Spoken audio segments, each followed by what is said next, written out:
Hello everyone and welcome to my channel judgments in criminal law. मैं हूं आपका host और दोस्त अमित कश्यप। फ्रेंड्स, बहुत सारे लोगों ने मेरे वीडियोस पे कमेंट किया है और यह पूछा है कि उनका बैंक अकाउंट फ्रीज होने के बाद बैंक के आदेश पर उन्होंने केवाईसी करा लिया है, फिर भी उनका बैंक अकाउंट डिफ्रीज नहीं हुआ है। कुछ लोगों का यह भी कहना है कि बैंक मैनेजर्स के कहने पर उन्होंने बैंक को एक लेटर भी लिखा है। उस लेटर में उन्होंने बैंक अकाउंट फ्रीज होने संबंधी सारी बातों को लिख दिया है। जो भी ऑब्जेक्शनेबल ट्रांजैक्शन है उस ट्रांजैक्शन का एक्सप्लेनेशन भी उन्होंने दे दिया है। उस लेटर को बैंक ने अपने हेड ऑफिस में रेफर भी कर दिया है। इसके बावजूद भी उनका बैंक अकाउंट रिलीज नहीं हुआ है। तो यह सारे लोग जानना चाहते हैं कि ऐसा क्यों हो रहा है कि केवाईसी कराने के बाद या फिर बैंक को, जैसा कि मैंने आपको बताया, लेटर देने के बावजूद भी उनका बैंक अकाउंट रिलीज नहीं हो रहा है। तो सबसे पहले बात करते हैं केवाईसी की। देखिए, बैंक अपने मन से केवाईसी करने को नहीं कहता है।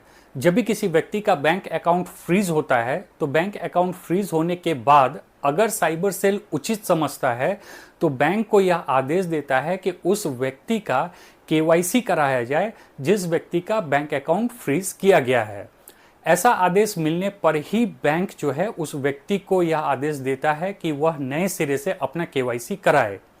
केवाईसी कराने का उद्देश्य सिर्फ और सिर्फ इतना है कि उस व्यक्ति का फोन नंबर, मेल, एड्रेस वगैरह सभी चीजें अप टू डेट हो जाएं, जिससे कि साइबर सेल को उस व्यक्ति का करंट स्टेटस पता चल जाए।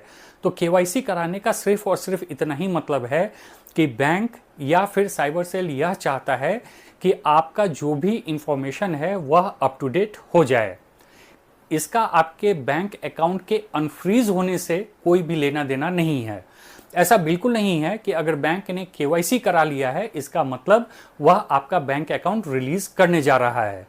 बैंक अकाउंट चूंकि साइबर सेल ने फ्रीज किया है तो यह अधिकार सिर्फ साइबर सेल को ही प्राप्त है कि वह बैंक को आदेश देकर आपका बैंक अकाउंट रिलीज करवा सके। और इसके लिए आपको साइबर सेल को कांटेक्ट करना होगा और जो भी ऑब्जेक्शनेबल ट्रांजैक्शन है या जो भी मामला है उस मामले को सुलझाना होगा और उस मामले को कानूनी रूप से सुलझाने के बाद ही साइबर सेल आपके बैंक अकाउंट को अनफ्रीज करने का आदेश बैंक को देता है। केवाईसी कराने से आपका बैंक अकाउंट रिलीज होगा, यह पूर्ण रूप से एक गलतफहमी है। हाँ, यहाँ पर मैं यह स्पष्ट कर दूं कि कुछ लोगों को इसलिए भी गलतफहमी हुई होगी क्योंकि कुछ समय पहले जब आप अपने बैंक अकाउंट का केवाईसी प्रॉपर्ली नहीं करते थे तो बैंक्स जो थे आपके बैंक अकाउंट को फ्रीज कर देते थे और केवाईसी कराने के बाद आपके बैंक अकाउंट को डिफ्रीज कर दिया करते थे। लेकिन वह बैंक के लेवल पर होता था और उसका कारण सिर्फ यह होता था कि आपने केवाईसी नहीं कराया है। लेकिन यहाँ पर मामला सिर्फ केवाईसी का नहीं है, यहाँ पर मामला एक फ्रॉड का है, एक ऑब्जेक्शनेबल ट्रांजैक्शन का है जो कि आपके बैंक अकाउंट में हुआ है। और यह पूरा का पूरा मामला साइबर सेल में दर्ज है और साइबर सेल ने आपके बैंक अकाउंट को फ्रीज कराया है। इसलिए साइबर सेल ही आपके बैंक अकाउंट को डिफ्रीज कर सकता है। तो आशा करता हूं केवाईसी के संबंध में यह गलतफहमी आपकी दूर हो गई होगी। अब जहां तक दूसरी बात आती है वह यह है कि बहुत सारे बैंक मैनेजर्स ऐसा करते हैं कि बैंक अकाउंट फ्रीज होने के बाद जब आप उनसे कांटेक्ट करते हैं तो आपसे एक लेटर लिखवाते हैं और लेटर में आपके बैंक अकाउंट फ्रीज करने संबंधी तमाम जानकारियों को आपसे लिखवाते हैं। जो भी ऑब्जेक्शनेबल ट्रांजैक्शन है उसके संबंध में एक्सप्लेनेशन लिखवाते हैं और उसके बाद उस लेटर को आगे हेड ऑफिस में रेफर कर देते हैं। अब मैं यहाँ पर एकदम बिल्कुल स्पष्ट रूप से आपको बता दूं कि यह एक पूरी तरह से यूजलेस प्रक्रिया है। मैं यह नहीं कहता कि अगर मैनेजर आपको ऐसा कोई भी लेटर देने को कह रहा है तो आप मना कर दें। अगर मैनेजर आपसे किसी भी तरह का इस प्रकार का लेटर लिखकर देने को कह रहा है तो आप आराम से दे सकते हैं, इसमें किसी तरह की कोई परेशानी नहीं है, कोई दिक्कत नहीं है।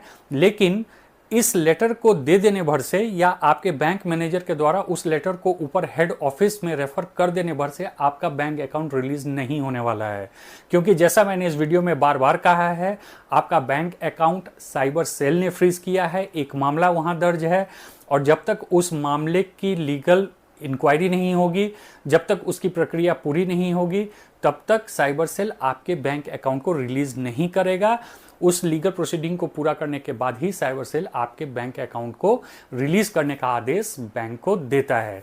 इसलिए इस बात को बिल्कुल ध्यान रखें कि चाहे बैंक ने आपसे नए सिरे से केवाईसी कराया हो या फिर बैंक मैनेजर ने आपसे किसी प्रकार का लेटर लिखवा के रख लिया हो या फिर उसे हेड ऑफिस में रेफर कर लिया हो, इसके बाद आप हाथ पर हाथ रख के न बैठें बल्कि प्रॉपर उस साइबर सेल की जानकारी लें जिसने आपके बैंक अकाउंट को फ्रीज किया है और उनको कांटेक्ट करने की कोशिश करें या फिर उनके यहाँ जाकर अपने मामले को सुलझाने की कोशिश करें, तभी जाकर आपका बैंक अकाउंट जल्द से जल्द रिलीज हो पाएगा।